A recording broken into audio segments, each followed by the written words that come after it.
In the time it took you to click on this video, an AI has already decided who lives and who dies in the Iran war. Forget everything you know about soldiers and tanks. The US just hit 1,000 targets in 24 hours, and a computer program called the Gospel was pulling the trigger. We aren't just watching a war, we're watching a mass assassination factory that operates at the speed of light. And the most terrifying part? The humans in charge admitted they don't even know how it works. The sirens didn't even have a chance to scream before the first missiles hit Tehran. On February 28, 2026, the world watched as a digital lightning strike called Operation Epic Fury destroyed 1,000 targets in just one day. This wasn't a normal war with slow-moving troops. It was the start of the first true AI war. The life of Iran's supreme leader was ended in a 60-second window, all thanks to a computer program. For years, the military wanted to make killing faster, and now AI has turned that goal into a terrifying reality. The time between finding a target and pulling the trigger is now just a split second of computer code. Admiral Brad Cooper recently admitted that AI systems like Maven and the Gospel are the brains behind this war. These programs act like a digital eye, watching millions of phone calls and satellite videos to find a single person.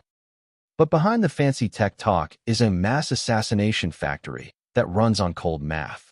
It used to take 2,000 people to check a target list, but now a tiny team of 20 just lets the AI do the work. The problem is that even the generals don't always know why the machine picks who should die. When a young student was killed in a strike, the Pentagon admitted they had no way of knowing if the AI made the mistake. This is the new era of the rubber stamp, where human officers just click agree on whatever the computer suggests. In the heat of the war, the mission has shifted from following the law to what the Secretary of War calls maximum lethality. The price of this high-speed warfare is being paid in human lives, with many casualties on both sides. Technology is accelerating the act of killing, often without clear awareness of who is actually being targeted. The AI isn't glitching.